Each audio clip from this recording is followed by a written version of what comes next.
Hello students, class 10 economics chapter 2 sectors of the Indian economy. पिछले video में हम लोगों ने प्राइमरी, सेकेंडरी और टर्शियरी सेक्टर के बारे में जाना था, समझा था और ये देखा था किस सेक्टर का जीडीपी में कितना शेयर है।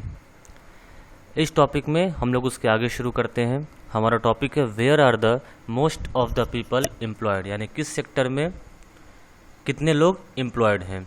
तो शुरू करते हैं। Primary sector employs more than 50% of the population but produces only a quarter of GDP. Primary sector में 50% से जनसंख्या की 50% से ज़्यादा लोग एम्प्लॉयज़ हैं, यानी वहाँ काम कर रहे हैं। प्राइमरी सेक्टर का मतलब खेती बाड़ी, जहाँ पर नेचुरल प्रोडक्ट्स को उपजाया जाता है या नेचुरल प्रोडक्ट्स का जहाँ पर व्यापार किया जाता है, जैसे खेती बाड़ी हो गया, दुग्ध उत्पादन हो गया, कपास की खेती हो गई, इन सब तरह से।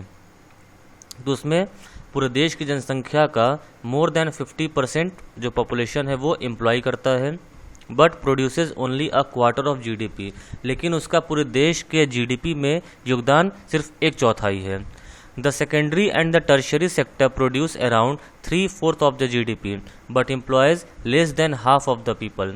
वहीं सेकेंडरी और टर्शियरी सेक्टर पूरे देश के जीडीपी का 3/4 हिस्सा प्रोड्यूस करती है, लेकिन उसमें जो पॉपुलेशन एम्प्लॉयड है वह प्राइमरी सेक्टर से आधे से भी कम लोग एम्प्लॉयड हैं। दैट मीन्स कि प्राइमरी सेक्टर में ज़्यादा लोग एम्प्लॉयड हैं, लेकिन जीडीपी मात्र 1/4 है। वहीं सेकेंडरी और टर्शियरी सेक्टर में प्राइमरी सेक्टर से आधे से भी कम लोग एम्प्लॉयड हैं, लेकिन जीडीपी में शेयर 3/4 है, यानी कि उससे 3 गुना ज़्यादा है।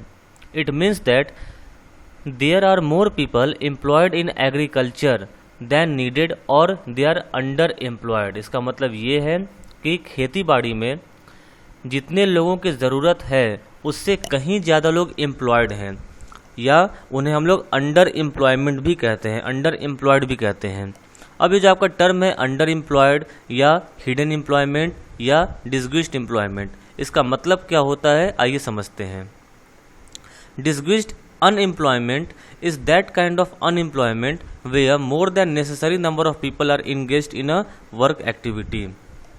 डिसग्विज्ड अनएम्प्लॉयमेंट एक वैसी बेरोजगारी है जिसमें जितने लोगों की ज़रूरत है उससे कहीं ज़्यादा लोग किसी काम को करने में लगे हुए हैं। If this extra labour force is removed production will not be affected. अगर इस एक्स्ट्रा लोगों को हटा दिया जाए तो उससे प्रोडक्शन में कोई असर नहीं पड़ेगा। It is called disguised unemployment because all appear to be working though they contribute less than their potential as more men are employed than needed।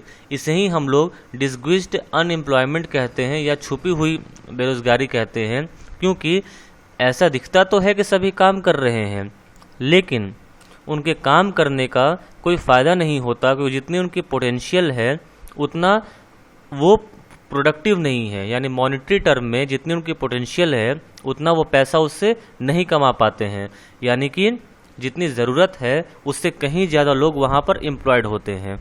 This kind of under employment is hidden in contrast to those who are jobless and unemployed. तो इस तरह की बेरोजगारी छुपी हुई है। कहने का मतलब एक तो बेरोजगारी होती है कि हमें सीधा सीधा दिखता है कि हाँ भाई फलाना व्यक्ति बेरोजगार है, वो कोई काम नहीं कर रहा है, लेकिन इस परिस्थिति में क्या है कि काम तो कर रहा है लेकिन उसके काम करने से कोई फ़ायदा नहीं है, क्योंकि उसके काम करने से जो प्रोडक्टिविटी है वो नहीं बढ़ रही है, बल्कि वो उतनी की उतनी ही है। यानी कि एक दिखावे के लिए बैठे से बिगाड़ भला जिसे कहते हैं, इसका मतलब हुआ। एक एग्जाम्पल समझिए इस तरीके से। सपोज़ एक खेती करने के लिए मान लीजिए 1 बीघा ज़मीन है।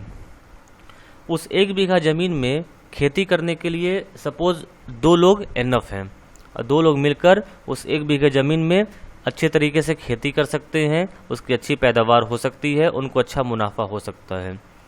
लेकिन उस 1 बीघा ज़मीन पर खेती करने के लिए ज़रूरत 2 लोगों की है, लेकिन वहाँ पर 2 के बजाय 10 लोग काम कर रहे हैं। तो क्या बाकी के जो 8 लोगों के बढ़ जाने से क्या वहाँ पर खेती की पैदावार बढ़ जाएगी? बिल्कुल नहीं। पैदावार उतनी ही होगी जितनी कि 2 लोगों के काम करने से भी होती है।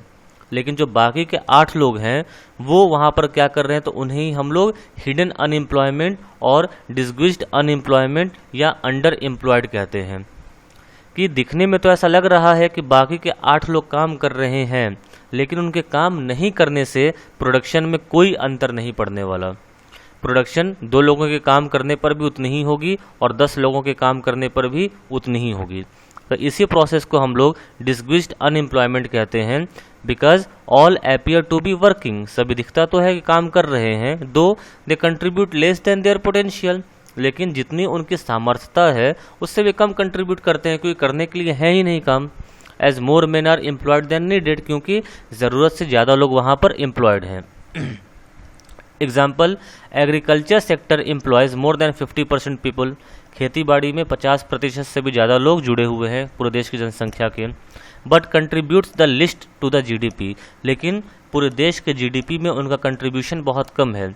क्यों? It is because of hidden unemployment, कि जितने लोगों की एम्प्लॉयमेंट एग्रीकल्चरल सेक्टर में नज़र आती है उतना जीडीपी नहीं आता, क्योंकि जितने लोगों की ज़रूरत खेती करने के लिए है उससे कहीं ज़्यादा लोग खेती के व्यवसाय में काम कर रहे हैं, लेकिन उतने लोगों की ज़रूरत है नहीं।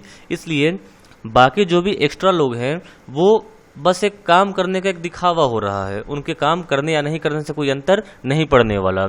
अगर यही एक्स्ट्रा लोग किसी और सेक्टर में जाकर अगर काम करें तो वो देश के जीडीपी के बढ़ाने में काफ़ी योगदान देंगे और साथ ही साथ वो अपना भी भविष्य निर्माण कर सकते हैं। This surplus hidden employed force can be engaged in other places where their potential could be fully utilized and they contribute to the production. तो वही जो ज़्यादा लोग हैं जो हिडन अनएम्प्लॉयमेंट के शिकार हो रखे हैं वह दूसरे जगहों पर जाकर अपने पूरे पोटेंशियल से काम कर सकते हैं, जहाँ पर वो अपने सामर्थ्य को पूरा इस्तेमाल करेंगे और देश के जीडीपी में और प्रोडक्शन में वो ज़्यादा से ज़्यादा कंट्रीब्यूट करेंगे। Disguised unemployment in rural section. There are lakhs of farmers like Lakshmi and her family members. Lakshmi और उसके फैमिली मेंबर का जो एग्जाम्पल है वो हमारे वो इकोनॉमिक्स के एनसीईआरटी टेक्स्ट बुक का एग्जाम्पल है। आइए हम उस एग्जाम्पल पर एक नज़र डालते हैं।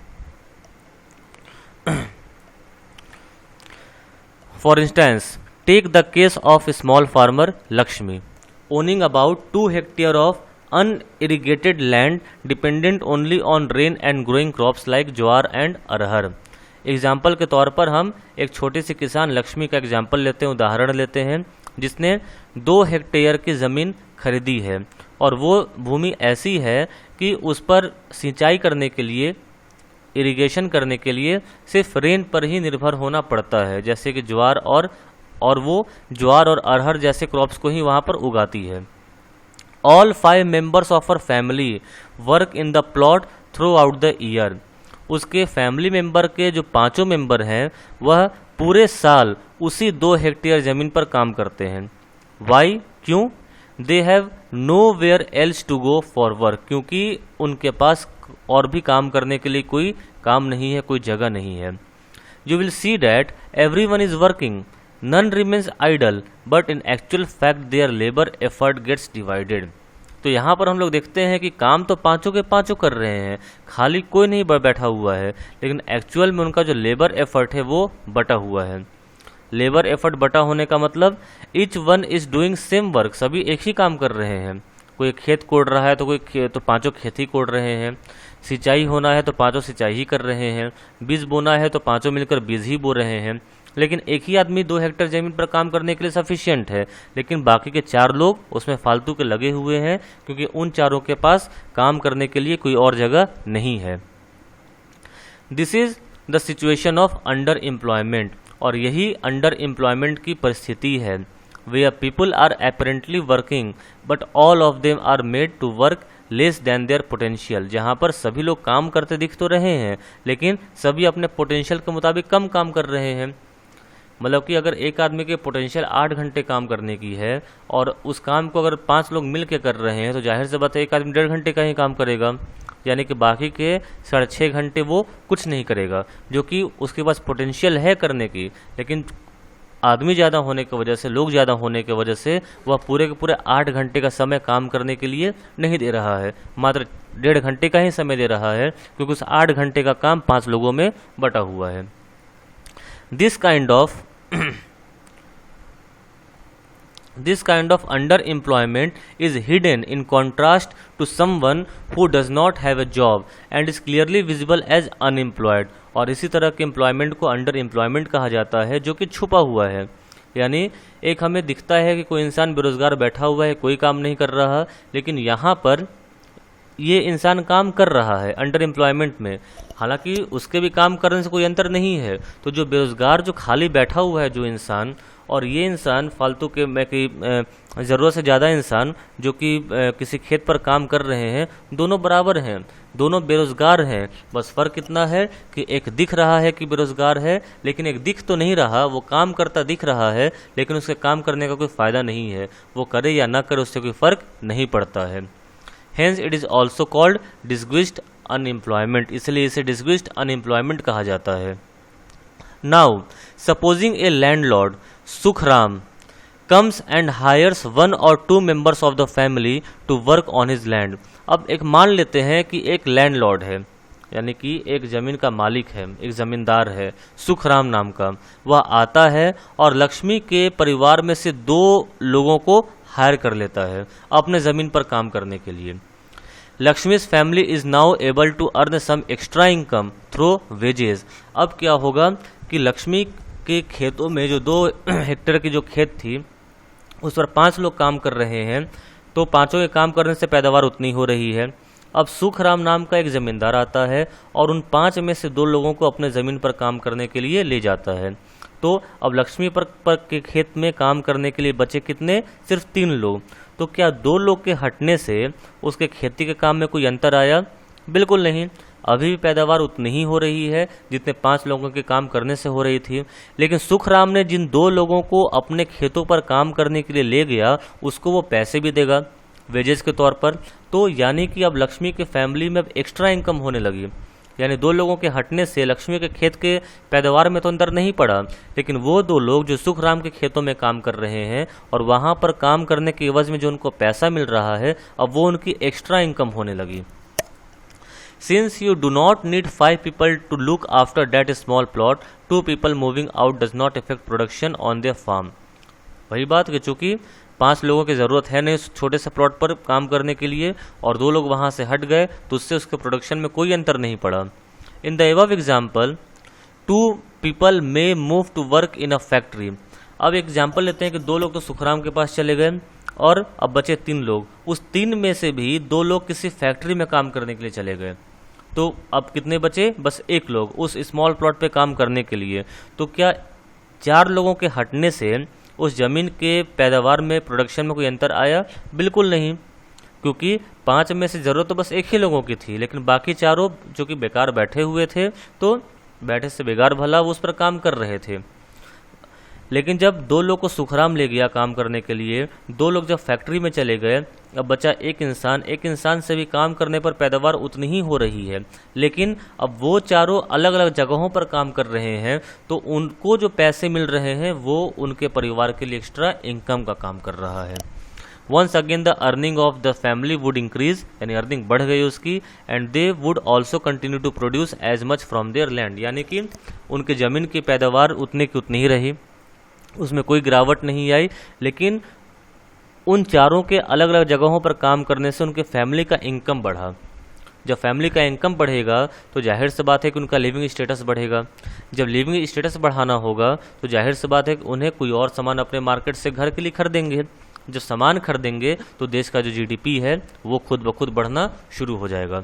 तो इस तरीके से एक छोटे से एग्जाम्पल से हम लोगों ने देखा और समझने की हमने कोशिश की कि जो डिस्ग्विस्ड अनएम्प्लॉयमेंट है उसके वजह से देश का जीडीपी कितना कम होता है, और अगर यही डिस्ग्विस्ड अनएम्प्लॉयमेंट को ख़त्म कर दिया जाए तो किस तरीके से देश का जीडीपी है वो ऊपर उठेगा और लोगों का जो लिविंग स्टैंडर्ड है वह भी काफ़ी बेहतर होता चला जाएगा। तो there are lakhs of farmers like Lakshmi and her family members who are suffering from hidden unemployment. तो लक्ष्मी की तरह ही लाखों की संख्या में ऐसे किसान हैं जो कि हिडन अनएम्प्लॉयमेंट के शिकार हैं। The under employed people can be employed elsewhere. और जो लोग अंडर एम्प्लॉयड हैं उन्हें हम कहीं और भी उन्हें एम्प्लॉयमेंट दिया जा सकता है। And it would increase productivity as well as the income of the family. और इससे प्रोडक्टिविटी भी बढ़ेगी और साथ ही साथ परिवार की जो आय है वो भी बढ़ेगी। ये तो हमने देखा कि गांव के क्षेत्र में किस तरह से डिस्क्रीज्ड अनएम्प्लॉयमेंट होता है। अब हम लोग देखते हैं डिस्क्रीज्ड अनएम्प्लॉयमेंट इन अर्बन सेक्टर्स, कि शहर के इलाकों में डिस्क्रीज्ड अनएम्प्लॉयमेंट किस तरीके से काम करता है। A lot of casual workers are engaged in earning their livings like plumbers, painters, repair persons, street vendors, rickshaw drivers ETC. कि लोग देखते हैं कि बहुत भारी मात्रा में कैजुअल वर्कर्स होते हैं जो कि अपनी आजीविका कमाते हैं। किन कामों से? तो प्लम्बर का काम करते हैं, कहीं नल वल खराब हो गया, पेंटर का काम करते हैं, या कोई चीज़ें रिपेयर करते हैं, गली गली सामान बेचने वाले, रिक्शा चलाने वाले। They do not earn same every day. ये काम तो कर रहे हैं लेकिन क्या इनकी हर दिन की कमाई एक ही होती है? बिल्कुल नहीं। किसी दिन अगर काम ज़्यादा हुआ तो उनकी कमाई ज़्यादा होगी, किसी दिन काम कम हुआ तो कमाई कम हो गई, और कभी कभी तो ऐसा भी होता है काम होता ही नहीं तो उसने कमाई बिल्कुल शून्य, zero. They may spend the whole day but earn very little, that is their effort are not converted to earnings. यहाँ पर ए छूट गया है, सॉरी, EARNINGS होगा। कि वे पूरे दिन काम करते हैं और पूरे दिन काम करने के बाद भी उनकी कमाई काफ़ी कम होती है। दैट मीन्स कि उनकी जो मेहनत है वो मेहनत के अनुसार उनको उतने पैसे नहीं मिलते। तो ये है हमारा अर्बन में डिस्क्रीज्ड अनएम्प्लॉयमेंट की। एक इंसान मेहनत तो पूरी कर रहा है लेकिन मेहनत के अनुसार उसे पूरे पैसे नहीं मिल रहे हैं। और जब जाहिर सी बात है मेहनत पूरी होगी, पैसे नहीं मिलेंगे तो जीवन स्टैंडर्ड नहीं सुधरेगा, और जब लोगों का लिविंग स्टैंडर्ड नहीं सुधरेगा तो देश की GDP कभी नहीं बढ़ सकती है। तो सवाल उठता है कि how to create more employment, कि आखिर ऐसा क्या किया जाए कि एम्प्लॉयमेंट को ज़्यादा से ज़्यादा बढ़ाया जाए। तो government has a greater role to play in creating opportunities of employment to absorb the under employed in rural and semi rural areas. कि सरकार की एक बहुत ही मुख्य भूमिका होती है कि ये जो अंडर एम्प्लॉयमेंट जो फैली हुई है रूरल और सेमी रूरल एरियाज़ में, उसको एक अवसर में बदलना और उन लोगों को अंडर एम्प्लॉयड से एम्प्लॉयड में कन्वर्ट करना। The following points highlight the way people can be employed and there income increased. अब यहाँ पे कुछ पॉइंट्स दिए गए हैं जिसके द्वारा एक बताने की कोशिश की जा रही है कि किस तरह से लोगों के बेरोज़गारी को ख़त्म करके उन्हें रोज़गार दिया जाए। यानी कि इसमें जो पॉइंट्स हैं, इसमें 2-3 पॉइंट्स ऐसे हैं जो लागू तो हुए नहीं हैं लेकिन एक अपील की जाती है कि ऐसा करने से एम्प्लॉयमेंट ख़त्म हो सकती है। ये नहीं कहा जा रहा है यहाँ पर कि ऐसा करने से ही ख़त्म होगी, लेकिन ख़त्म हो सकती है। Banks can provide credits at reasonable rates of interest to farmer. कि जो बैंक है वो एक रिजनेबल रेट ऑफ इंटरेस्ट पर किसानों को मतलब कि लोन दे सकती है, पैसे उधार दे सकती है, यानी कम इंटरेस्ट रेट पर, ताकि किसान पर बोझ ना आए। They can use it to dig wells, buy seeds and fertilisers and other agricultural inputs and implements. अब किसान उस पैसे का इस्तेमाल कर सकता है कुएं खुदवा कर, अपने फसल के लिए बीज खरीद कर और खाद खरीद कर, और दूसरे जो एग्रीकल्चरल जो इनपुट्स होते हैं यानी कि हल हो गया और हार्वेस्टर हो गया, यानी खेती में इस्तेमाल आने वाले जो इक्विपमेंट्स होते हैं उन्हें खरीद कर। Building and construction works like dams and canals do to employ people. अगर सरकार अगर मकान बनवाती है या डैम्स बनवाती है यानी बांध बनवाती है, अगर नहर खुदवाती है, तो जितने ज़्यादा ये सब चीज़ें बनेंगी उतनी ही हमें मज़दूरों की ज़रूरत पड़ेगी, सरकार को मज़दूरों की ज़रूरत पड़ेगी। तो वो मज़दूर कहाँ से लाएगी? तो यही जो हिडन अनएम्प्लॉयमेंट में बैठे हुए लोग हैं वो इन जगहों पर काम करके अपने फैमिली का इनकम बढ़ा सकते हैं। Building rural roads and increasing transport facilities to connect remote rural areas provide storage for crops. अगर गांव में सड़कें बनाई जाएं तो सड़कें बनाने के लिए भी मजदूर चाहिए। ये मजदूर कहाँ से आएंगे? तो उसी गांव के जो अंडर एम्प्लॉयड लोग हैं वो सड़क बनाने में लग सकते हैं मजदूर के तौर पर, तो उसी गांव में रहते हुए उन्हें रोजगार भी मिल जाएगा।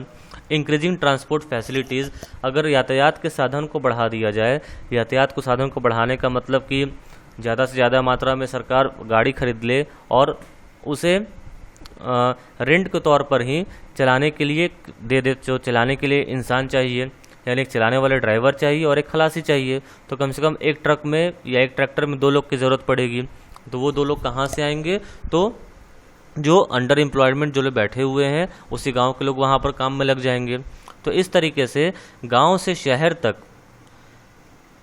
वो एरियाज़ एक दूसरे से कनेक्ट भी हो जाएंगी और लोगों को एम्प्लॉयमेंट भी मिल जाएगा।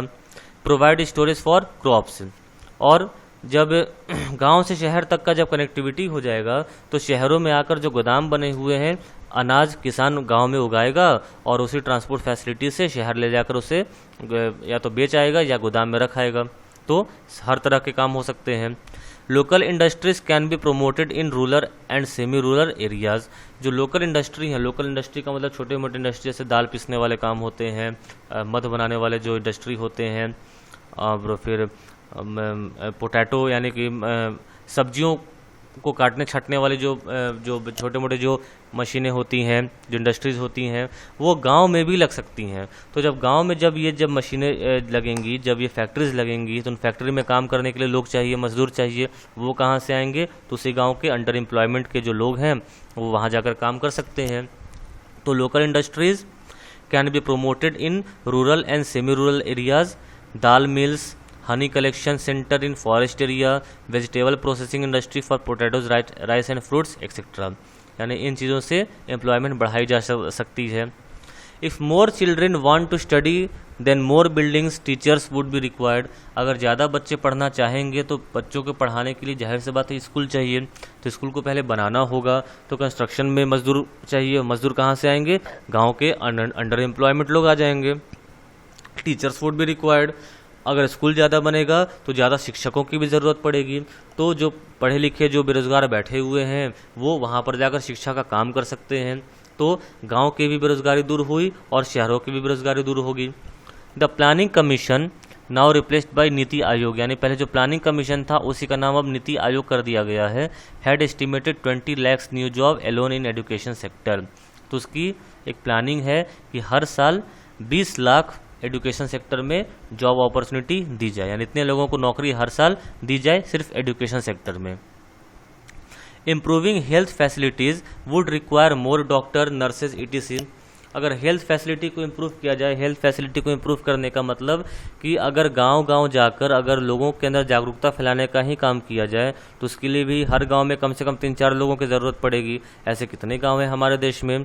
तो अगर एक गांव में 4 लोग भी जाते हैं और ऐसे अगर 100 गांव होते हैं तो कम से कम 400 लोगों को एम्प्लॉयमेंट मिल गया। तो वो लोग कौन होंगे?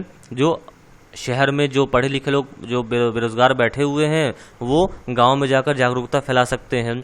या अगर हर गांव में अस्पताल बनाया जाए तो अस्पताल बनाने के लिए बिल्डिंग बनाने में जो मजदूर चाहिए वो उसी गाँव के लोग हो सकते हैं।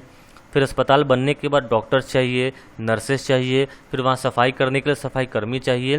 यानी गांव और शहरों के बेरोजगारी को दूर करने के ये सब कुछ मेजर्स हैं जो कि सरकार चाहे तो कदम उठा सकती है। Regional potential like in Jammu and Kashmir. Regional potential का मतलब होता है कि वो जगह जो टूरिस्ट प्लेसेस हैं जहाँ पर लोग सिर्फ घूमने के मकसद से ही जाते हैं। Can generate employment in tourist. फिलहाल अब जैसा कि जम्मू और कश्मीर को जो विशेष राज्य का दर्जा मिला हुआ था वो दर्जे को हटा दिया गया और इसे यूनियन टेरिटरी में कन्वर्ट कर दिया गया है। Can generate employment in tourism, regional craft and industry. तो रीजनल पोटेंशियल वाले जो जगह हैं तो वहाँ पर टूरिज्म को बढ़ाकर एम्प्लॉयमेंट को बढ़ाया जा सकता है।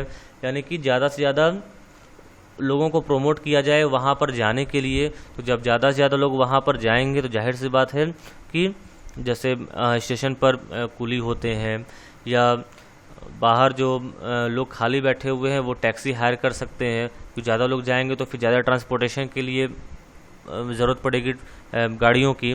तो गाड़ी को हायर करके जब तो उन लोगों की अनएम्प्लॉयमेंट दूर होगी जो दूसरी गाड़ियों को चलाएंगे, नई नई गाड़ियों को जो चलाएंगे। फिर वहाँ के जो क्राफ्ट्स हैं, अगर ज़्यादा लोग जाएंगे तो वहाँ का ज़्यादा सामान खरीदेंगे। जब ज़्यादा सामान खरीदने के लिए सामानों को ज़्यादा बनाना पड़ेगा, ज़्यादा सामान बनाने के लिए ज़्यादा लोग चाहिए। तो इस तरीके से रीजनल पोटेंशियल में भी एम्प्लॉयमेंट को जनरेट किया जा सकता है। प्लानिंग कमीशन, जिसका नाम नीति आयोग हो गया है, had estimated additional employment to 35 lakh new people every year by improving tourism sector. तो नीति आयोग का एक एस्टिमेट है कि टूरिज्म सेक्टर को इम्प्रूव करके तकरीबन 35 लाख एम्प्लॉयमेंट हर साल दिया जाए। जैसे कि आपने सुना है कि गुजरात में स्टैचू ऑफ लिबर्टी बनाई गई है। तो स्टैचू ऑफ लिबर्टी क्या है, वो एक तरह से वो टूरिज्म को बढ़ाने का एक तरीका है। अब वहाँ पे बढ़ी तो अब उसे देखने के लिए हर साल ज़्यादा से ज़्यादा लोग वहाँ पर जाएंगे। तो जब लोग वहाँ पर जाएंगे तो टिकट देकर उसे खरीदेंगे, वो टिकट देंगे और वो वहाँ पर देखने के लिए जाएंगे। तो वो जो पैसे आएगा वो उसके मेंटेनेंस में लगेगा। विदेशों से लोग आएंगे, जब विदेशों से ज़्यादा लोग आएंगे तो वो यहाँ पर डॉलर देंगे, और जब डॉलर यहाँ पर देंगे तो उसकी तो जो डिफरेंस है डॉलर और इंडियन करेंसी की वो काफ़ी कम होगी। फिर वहाँ पर रहने वाले सफाई कर्मी हैं, उसे मेंटेनेंस, उस स्टैचू ऑफ लिबर्टी को मेंटेन करने वाले लोग हैं, वहाँ टेक्नीशियन हैं, उनकी ज़रूरत पड़ेगी। तो उन लोगों को वहाँ पे एम्प्लॉयमेंट मिला। यानी किसी इस तरीके से टूरिज्म सेक्टर को इम्प्रूव करके हर साल 35 लाख नए लोगों को जॉब देने का एस्टीमेट बनाया है नीति आयोग ने। तो ये सब तरीके हैं जिन तरीकों का इस्तेमाल करके सरकार चाहे तो अनएम्प्लॉयमेंट को ख़त्म कर सकती है। अगला है हमारा टॉपिक राइट टू वर्क, यानी काम करने का अधिकार, जिसमें मनरेगा यानी Mahatma Gandhi rural employment guarantee act जो 2005 में आया था, इसके तहत क्या किया गया, to enhance livelihood security, right to work यानी काम करने का अधिकार, यानी कि लिवलीहुड सिक्योरिटी यानी लोगों के जीवन स्तर को सुरक्षित करने के लिए, उसको सिक्योर करने के लिए राइट टू वर्क एक नया आर्टिकल जोड़ा गया, आर्टिकल 41 पार्ट 4 में, जिसका जो 2005 में लागू किया गया। एंड इम्प्लीमेंटेड एज मनरेगा इन 625 डिस्ट्रिक्ट्स, और इसे 625 डिस्ट्रिक्ट में, देश के 625 डिस्ट्रिक्ट्स में यानी कि जिलों में लागू किया गया। इसमें क्या है कि it guarantees 100 days of employment in a financial year in rural areas, यानी कि गाँव के इलाकों में एक फाइनेंशियल ईयर यानी कि 1 अप्रैल से 31 मार्च, इस एक साल के अवधि में 100 दिनों के भीतर एम्प्लॉयमेंट देने की बात कही गई कि 100 दिनों के भीतर सभी लोगों को रोजगार मिलेगा। Employment allowances to be given if government fails to provide employment, और अगर उन 100 दिनों तक, 100 दिनों के भीतर अगर सरकार उन लोगों को एम्प्लॉयमेंट नहीं देती है, तो जब तक एम्प्लॉयमेंट नहीं दे रही है तब तक उनको एम्प्लॉयमेंट अलाउंसेस यानी कि कुछ पैसे सरकारी खाते से उन लोगों को मिलेगी ताकि वो अपना खुद का खर्च निकाल सकें। This type of work aim at creating rural assets like ponds and enhancing land productivity, water conservation, agriculture and allied activities, rural sanitation, irrigation, canal maintenance work ETC, यानी इन सभी कामों को करते हुए, यानी कि वही नहर खुदवाना, पोखरा खुदवाना, लैंड प्रोडक्टिविटी को बढ़ाना यानी कि खेती को बढ़ाना, वाटर कंजर्वेशन यानी डैम बनवाना, एग्रीकल्चरल एक्टिविटीज़ खेती के नए नए इक्विपमेंट्स लगाना, रूरल सैनिटेशन यानी कि गांव देहात में सफाई करवाना, उसके लिए भी इंसान चाहिए, इरिगेशन है कैनाल मेंटेनेंस वर्क, अब जो कैनाल बना है उसके मेंटेनेंस के लिए ज़्यादा से ज़्यादा आदमियों को लगाना। तो इन सब तरीक़ों से अनएम्प्लॉयमेंट को दूर किया जा सकता है और मनरेगा का यही एम रहा कि 100 दिनों के भीतर सभी लोगों को एम्प्लॉयमेंट देना, और जब तक एम्प्लॉयमेंट नहीं मिलता है तब तक सरकार की तरफ से उनको एम्प्लॉयमेंट अलाउंस देना ताकि वो अपना जीवन यापन कर सकें और अपना जीवन यापन सुधार सकें। तो इस तरह से हमने देखा कि किस सेक्टर में ज़्यादा लोग हैं, उनका जीडीपी में क्या परसेंटेज है। तो हमने देखा कि प्राइमरी सेक्टर में ज़्यादा लोग एम्प्लॉयड तो हैं लेकिन जीडीपी में उनका परसेंटेज सिर्फ 1/4 का है, जबकि सेकेंडरी और टर्शियरी में प्राइमरी सेक्टर से लेस देन हाफ लोग एम्प्लॉयड हैं लेकिन जीडीपी में उनका जो परसेंटेज है वो 3/4 का है। यानी ज़्यादा से ज़्यादा लोग एम्प्लॉयड होने के बावजूद वो जीडीपी में नहीं बढ़ा पा रहे हैं। उसका वजह एक ही है, डिस्ग्यूज्ड अनएम्प्लॉयमेंट, जिसमें हम लोगों ने देखा कि लोग काम करते दिखते तो हैं लेकिन ज़रूरत से ज़्यादा लोग एक ही काम को कर रहे हैं जितनी उनकी ज़रूरत नहीं है। इसी को डिस्क्रीट अनएम्प्लॉयमेंट कहा जाता है, क्योंकि इससे प्रोडक्टिविटी तो बढ़ती नहीं है।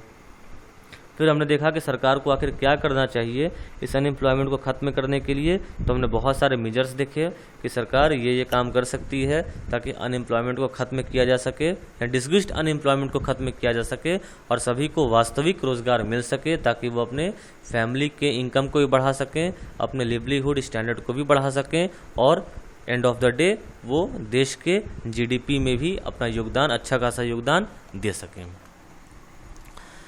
अब अगला हमारा टॉपिक है डिवीज़न ऑफ सेक्टर्स, यानी कि जो सेक्टर्स हैं उनको किन किन क्षेत्र में बांटा गया है। तो टोटल जैसा दिख रहा है कि 4 सेक्टर्स में बांटा गया है, organised, unorganised, public and private. तो अगले वीडियो में हम लोग इन सेक्टर्स के बारे में पढ़ेंगे। अब तक जो हम लोगों ने पढ़ा, इसमें अगर कोई प्रॉब्लम हो तो कमेंट करके कमेंट सेक्शन में पूछ सकते हैं। Thank you.